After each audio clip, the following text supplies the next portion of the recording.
चौधरी बंसीलाल विश्वविद्यालय में आज राष्ट्रीय मतदान दिवस के उपलक्ष्य में मेरा संविधान मेरा स्वाभिमान कार्यक्रम का किया गया आयोजन। कार्यक्रम सीबीएलयू के सभागार में किया गया आयोजित कार्यक्रम में प्रो प्रभारी हिंद महासमाचार बहुभाषाई न्यूज एजेंसी नई दिल्ली के श्री लक्ष्मी नारायण बालाजी, भिवानी उपायुक्त महावीर कौशिक, चौधरी बंसीलाल विश्वविद्यालय की कुलपति दीप्ति धर्माणी, कुल सचिव doctor Ritu Singh, city magistrate Vipin Kumar पहुंचे। कुलपति की तरफ से सभी अतिथिगणों का स्वागत किया गया। कार्यक्रम की शुरुआत सरस्वती माता के सामने दीप प्रज्वलित करते हुए किया गया। कार्यक्रम के मुख्य वक्ता लक्ष्मण बालाजी और कुलपति दीप्ति धर्माणी ने मां के सामने दीप प्रज्वलित करते हुए कार्यक्रम की शुरुआत की। वहीं जिला उपायुक्त पहुंचे महावीर कौशिक ने भी माता के सामने दीप प्रज्वलित किया गया और कार्यक्रम की शुरुआत की गई। वहीं सभी अतिथिगणों का कुलपति महोदय द्वारा स्वागत किया गया और वहां पर पहुंचे छात्रों का उपायुक्त महोदय और सभी अतिथिगणों द्वारा प्रशंसा पत्र देकर के उनको सम्मानित किया गया। सभागार में उपस्थित हमारा संविधान हमारा स्वाभिमान कार्यक्रम वास्तविकता में एक अभियान है जो साल भर चल रहा है। उसी के तहत ये कार्यक्रम आज आयोजित किया जा रहा है। गणतंत्र दिवस से एक दिवस पहले विशेष रूप से महत्व इसलिए है क्योंकि आज हमारा जो वोटर्स डे है वो भी है।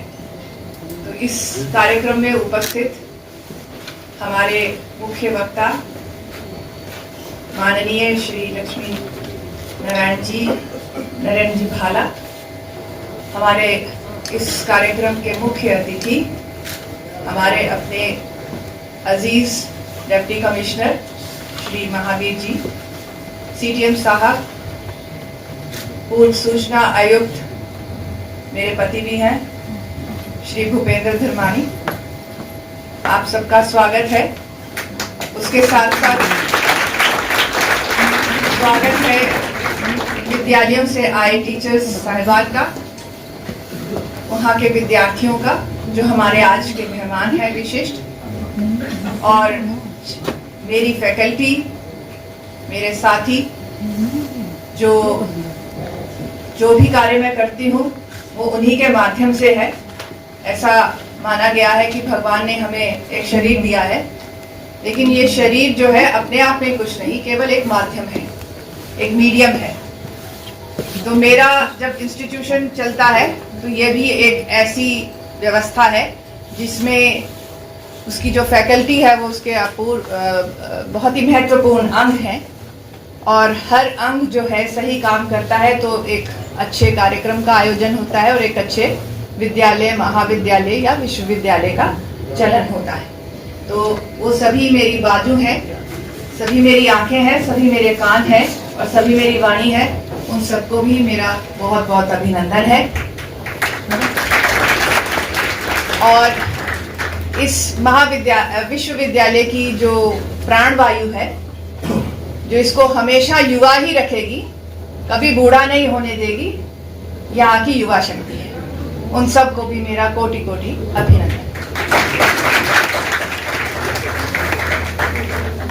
इस विश्वविद्यालय की गरिमा इस विश्वविद्यालय के छात्र छात्राएं हैं और आपसे ही इस विश्वविद्यालय की भविष्य का निर्माण होना है। इसलिए ये कार्यक्रम आज विशेष रूप से आपके लिए आयोजित किया गया है। आज जिस वक्ता को हमने यहाँ आमंत्रित किया है वो अपने आप में अनूठे हैं, क्योंकि उन्होंने अपने जीवन के 5 दशक से भी ज्यादा दशक सेवा में बिताए हैं, और वो भी राष्ट्र की सेवा में। आप बहुत ही गहन अध्ययन करता है भारतीय संविधान के, और वक्ता तो आपने बहुत देखे होंगे, लेखक भी बहुत पढ़े होंगे, लेकिन इनकी संविधान पर लिखी हुई जो पुस्तकें हैं वो अनोखी इसलिए है क्योंकि जो हमारी संविधान की मूल कॉपी है उसमें बहुत से चित्रित किए गए हैं। अब उस संविधान की मूल कॉपी में जो चित्र है उनका क्या भाव है, वो किस तरह से संविधान की संवेदनाओं को प्रकट करते हैं, आप उनके आज झलक उनके वक्तव्य में सुनेंगे। मैं भी उनको सुनने के लिए बहुत आतुर हूं। लेकिन इससे पहले कि हम संविधान की बात करें, हमें नमन करना है, कोटि कोटि नमन करना है उन सभी संविधान निर्माताओं को जिनके कारण आज हम एक मुक्त वातावरण में रह रहे हैं। किसी भी जाति के हो, किसी भी संप्रदाय से हो, किसी भी धर्म से हो और किसी भी भाषा को बोलने वाले हो, किसी भी लिंग से हो, सभी को समान वोटिंग अधिकार मिले हैं। सभी अधिकार, सभी कर्तव्य सभी के लिए साझे हैं। भारत की लोकतांत्रिक भावना कोई उसके स्वतंत्र होने से नहीं शुरू होती है। उसकी यात्रा बहुत पुरानी है और भारत में गणतंत्र जो है उसकी भूमि का एक हिस्सा ही है, उसकी पहचान का एक अभिन्न हिस्सा है। क्योंकि गणतंत्र का अगर कोई जन्मदाता है तो वो भारत भूमि है। आज जब हम चारों तरफ संविधान खतरे में है, संविधान खतरे में है, संविधान खतरे में है, इस तरह की भाषा सुनते हैं तो आगाह हो जाइएगा। क्योंकि जो चीज भी आप देख रहे हैं चैनल्स पर, चाहे सोशल मीडिया पे देखते हैं, वो सच नहीं है। और जो कुछ भी कहा जा रहा है वो सच नहीं होता। आप शिक्षा की स्थली में आते हैं और शिक्षा से आपको, आपके अंदर एक विवेक का भाव उत्पन्न किया जाता है। एक विवेकशील होने की गुण को आप में पैदा करना हमारा जिम्मेवारी होती है। और वो विवेक क्या है? बुद्धि सबके पास होती है, लेकिन विवेक बुद्धि से अलग चीज है। विवेक वो है जिससे आप नीर और शीर का पहचान करते हैं, बुरे और अच्छे की पहचान करते हैं, सच और झूठ की पहचान करते हैं। तो मुझे विश्वास है कि वर्तमान भारत सरकार और वर्तमान जो राज्य सरकार है वो जिस तरह की भावनाओं को आप में डालना चाह रही है वो एक सुदृढ़, स्वस्थ, समृद्ध भारत की परिकल्पना पर आधारित है। हम विकसित भारत का अभियान चला रहे हैं। जो कलाम जी ने एक विकसित भारत का स्वप्न देखा था, वो आज की सरकार उसको आगे बढ़ा रही है। लेकिन उस सब की माध्यम, फिर से मैं कहूंगी कि आज की युवा पीढ़ी है। आप सही रास्ते चलेंगे तो देश समृद्ध होगा, आप भटकेंगे तो देश भटकेगा। आप देश का भविष्य हैं, इसे संभालिए, इसे संवारिए, इसे सजाइए और उसे उत्कृष्टता तक पहुंचाइए। बहुत बहुत धन्यवाद। एक बार फिर मैं आप सभी का इस कार्यक्रम में स्वागत करती हूँ। आज के कार्यक्रम हमारा संविधान हमारा स्वाभिमान में मुख्य वक्ता के रूप में उपस्थित आदरणीय श्री लक्ष्मीनारायण भाला जी, विश्वविद्यालय कुलपति मैडम दीप्ति धर्मानी जी, पूर्व आयुक्त और हमारे बड़े भाई श्री भूपेंद्र धर्मानी जी, विपिन कुमार जी नगराधीश भिवानी, विश्वविद्यालय के सभी अध्यापकगण, प्यारे बच्चों, मीडिया के छायाकार और पत्रकार बंधुओं,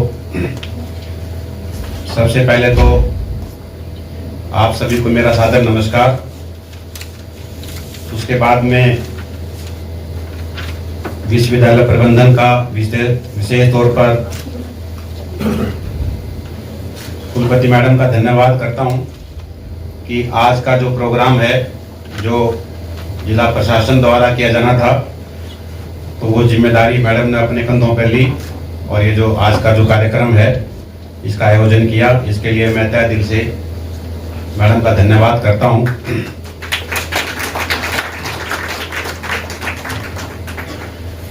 जहां तक संविधान के बारे में बात करने का मुद्दा है, तो हमारे बीच में अपने आप में बहुत बड़े ज्ञाता जिन्होंने संविधान के ऊपर बहुत शोध किया है, अनेक पुस्तकें लिखी हैं, तो उनके सामने संविधान के बारे में बोलना एक तरह से सूरज को दीपक दिखाने वाली बात है।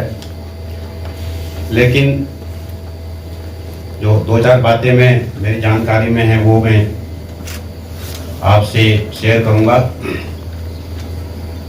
जब देश आज़ाद हुआ, यहाँ इसमें जो फिल्म थी यहाँ भी दिखाया गया था कि ये धारणा थी, अंग्रेजों की भी ये धारणा थी कि ये देश है, ये ज़्यादा दिन तक एक नहीं रहेगा। जिसने 500 से अधिक छोटी छोटी रियासतों को इकट्ठा करके लौह पुरुष सरदार वल्लभ भाई पटेल के नेतृत्व में जो एकीकरण हुआ था, उसके बारे में लोगों की धारणा ये थी कि ये एकीकरण है, ज़्यादा दिन टिकने वाला नहीं है, स्थायी नहीं है और ये देश फिर टुकड़ों में बढ़ जाएगा, ये लोग आपस में लड़ेंगे।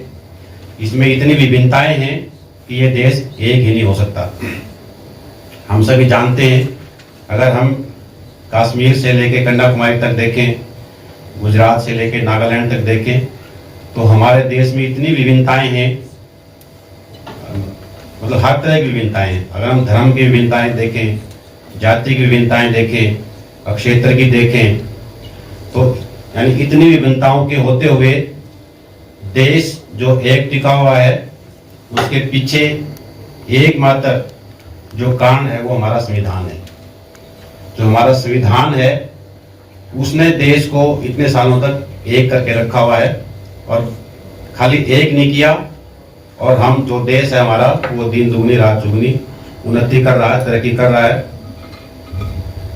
जैसे भी फिल्म में बताया गया, हम तीसरी अर्थव्यवस्था की तरफ अग्रसर हैं। तो मैं ये मानता हूँ कि जो सारा श्रेय है जो हमारा संविधान है और जो हमारे जो संविधान के निर्माता हैं उनको जाता है। तो आज के दिन जो गणमान्य व्यक्ति थे जिन्होंने संविधान बनाया, उनको हम नमन करते हैं, उनको अपने श्रद्धा सुमन अर्पित करते हैं कि इतना अच्छा जो संविधान है हमें वो यानी देश को दिया हुआ है। इसलिए आज हम उनको याद करते हैं और अपने श्रद्धा सुमन अर्पित करते हैं। संविधान ने हमें जो हमारे मौलिक अधिकार हैं वो दिए हैं, लेकिन इसके साथ ही हमारे जो हमारे कर्तव्य हैं उसके बारे में भी संविधान में प्रावधान है। तो मेरा ऐसा मानना है कि ये जो लक्ष्य है संविधान का, ये तभी पूरा होगा हम केवल अपने जो अधिकारों की बात ना करें, जो हमारे कर्तव्य हैं उनके बारे में भी, जो राष्ट्र के प्रति हमारी सोच है, जो हमारे कर्तव्य हैं यानी उनकी तरफ भी ध्यान दें और अपना ये माने कि हमारा देश के प्रति और समाज के प्रति क्या कर्तव्य है। जो देश में आज के दिन देश को धर्म के आधार पर, जाति के आधार पर बांटने की बात है, तो युवा पीढ़ी के ऊपर ये दायित्व आ जाता है कि इन सब मुद्दों से ऊपर उठकर हम राष्ट्रीय एकता की बात करें और देश को आगे बढ़ाने का काम करें। ज़्यादा वक्त ना लेते हुए एक बार फिर मैं विश्वविद्यालय प्रबंधन का, वीसी मैडम का धन्यवाद करता हूं। और जहाँ तक संविधान के बारे में विस्तार से बताने की बात है, हमारे बीच में मुख्य वक्ता उपस्थित हैं। आप सबका बहुत बहुत धन्यवाद। जय हिंद।